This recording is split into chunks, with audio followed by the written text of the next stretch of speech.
આ પ્રસંગ નાની વાતમાં આપણે આજે પ્રસંગ લેવાના છીએ પ્રસંગ પુષ્ટિ સંહિતામાં પણ છે. આપણે પહેલાં લીધેલો છે અનુગ્રહ અને કૃપાનો વિષય, એની ઉપર જ છે. પણ અત્યારે હું જે વાંચું છું એ રસમાલિકા રસ તરંગ જૂનું છે. એમાં પાના નંબર 15 ઉપરથી એમાં ભગવદી ઠાકોરજીને પ્રશ્ન પૂછે છે કે સન્મુખ અને વિમુખ એ શું? કેમ કે ઠાકોરજી ભગવદી વિશે ભગવત ચર્ચા ચાલી રહી છે કે ઠાકોરજી આજ્ઞા એમ કરી કે જીવ તો સન્મુખ સદાય રહેવો જોઈએ. એના ઉપરથી પ્રશ્ન થાય છે કે રાજ, સન્મુખ અને વિમુખ શું છે?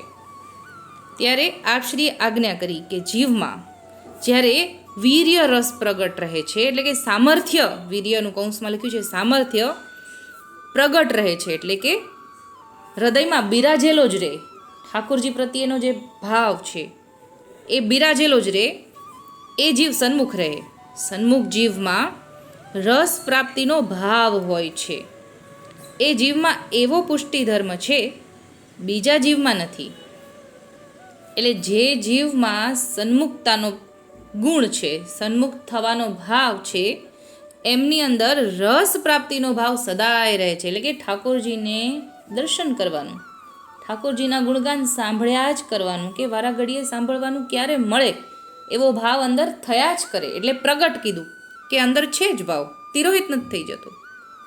એટલે કીધું કે એવું ભાવ પ્રગટ છે, તો એવું એને સન્મુખ છે, એવા સન્મુખ જીવ રહી શકે, એવા બીજા જીવમાં ભાવ નથી.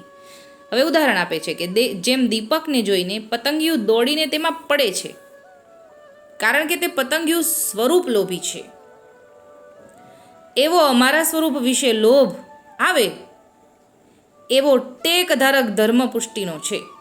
એટલે કે દીપક દીવો ચાલતો હોય, પતંગિયું એને જોઈને દોડી દોડીને ત્યાં જાય, એવું સ્વરૂપ આસક્તિ મારા સ્વરૂપમાં હોય ને, મારા ભાવમાં, એવું ઠાકોરજી આપણને આજ્ઞા કરે છે કે જે જીવની અંદર સતત મારા સ્વરૂપમાં લલચાતું હોય અને દોડી દોડીને મારી પાસે હવે સન્મુખ થવા માટે, કે ભગવદ્ ગુરુષ્ટ કરવા માટે, કે દોડપદ કીર્તન માટે, કે કાંઈ પણ અલૌકિકતા સેવા માટે, તો દોડી દોડીને જે પતંગિયાની જેમ આવે એવા જીવને એક ટેક ધારક પુષ્ટિ ધર્મ છે, એવો જીવ સન્મુખ કહેવાય.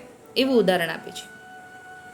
એવો અલૌકિક ધર્મ દૈવી જીવ વિશે જ પ્રગટ રહે છે, એ લક્ષણ સન્મુખતાનું છે. એટલે કે દૈવી જીવ હોય તો જ આવું લક્ષણ પ્રગટ રહે, એટલે કે સદાય બિરાજમાન રહે અંદર હૃદયમાં, એ સન્મુખતાનું લક્ષણ છે. હવે વિમુખ, એનાથી ઉલટું. વિમુખનું લક્ષણ છે કે વિમુખ જીવને અમારા સ્વરૂપ વિશે ભર ઉત્પન્ન થતો નથી, તેથી તે સ્વાર્થવશ ધર્મ માર્ગમાં ભટક્યા કરે છે, તે વિમુખનું લક્ષણ છે. આટલું જ સમજાવે છે. એટલે વિમુખ એટલે શું? એમને સ્વાર્થ માટે જ્યારે ઠાકોરજી ક્યારે યાદ આવે? જ્યારે મુસીબતમાં હોય ત્યારે જ પૂરતું માત્ર ઠાકોરજી યાદ આવે. એટલે અહીંયા શબ્દ એવો વાપર્યો છે કે સ્વાર્થને વશ ધર્મ માર્ગમાં ભટકે. એટલે ધર્મમાં આવે ખરા, પણ સ્વાર્થ માટે.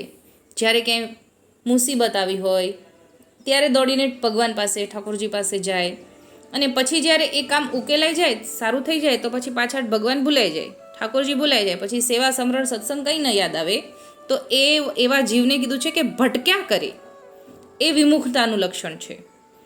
તો એવા જીવને વિમુખ કહેવાય, જેમની અંદર સતત ઠાકોરજીને સેવા સમરણ સત્સંગમાં ભાવ જ નથી થતો, સતત ભાવ નથી થતો, થોડા સમય માટે આવે પછી પાછો એ ભાવ તિરોહિત થઈ જાય, તો એવાને વિમુખ જન કીધા. અત્યારે આટલું જ બોલીને મારી વાણીની નાની વાતને વિરામ આપું છું. બોલો શ્રી ગોપાલ લાલ કી જય.